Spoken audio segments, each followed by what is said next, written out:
magandang hapon po sa inyong lahat. Today, magluluto po ako ng ulam burger mala Jollibee. So, ayan ang ating mga ingredients.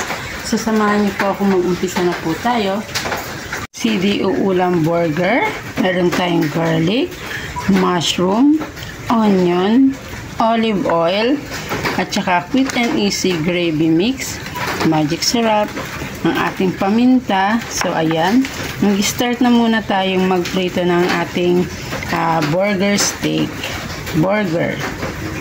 So, ayan. Hiwain muna natin ang ating mushroom. Ganyan. Ganyan lang dapat kinipis.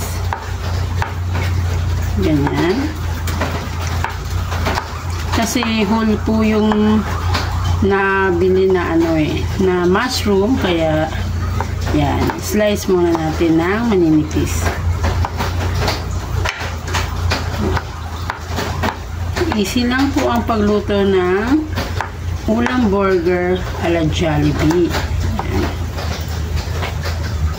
Ayan guys, ganyan lang siya.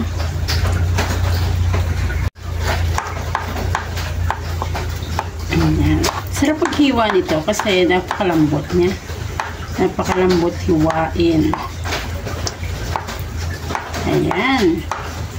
At maulan na araw po sa inyong lahat. Sa lugar niyo po ba ay maulan ngayon? Ayan na. Nahiwa na natin. Nahiwa na siya. Naman natin ang ating sibuyas. Ayan. Ayan. Puti. White sweet onion po ang tawag dito sa puting sibuyas. Kalahati lang siguro guys ang gagamitin natin.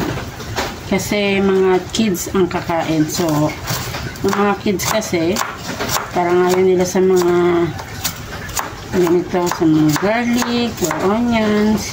Kaya konti lang ilalagay natin.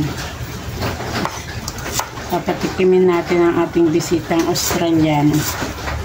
Yan. So, yan. Ating burger steak. Ayan. Mahinang apoy lang po siya. Hindi na yung ganyang prito kasi kailangan naman ay malambot ang ating burger. Ulam burger. Ating isusunod ang ating mushroom. At naluto ng ating mushroom. Ready na tayo magsaute ng ating sauce. Lagay tayo ng olive oil para sa ating pagsaute ng sauce. Na tayo ng bawang. Yan, saute muna natin at sunod natin ang ating onion. Lagyan na rin natin ng paminta. Ready na ang ating sauce na tinimpla kanina. Mga kamamshi, maya-maya po ay ready na ang ating ginawang sauce para sa ating ulam burger classic. Luto ng ating sauce. So, ready na natin siyang ilagay sa ating burger. Nag-enjoy kayo sa aking video at kung bago ka pa lang po sa aking channel, huwag niyo pong kalimutan mag-like, share, and subscribe. Ayan. Napakayami ang CDO ulam burger. Baka naman po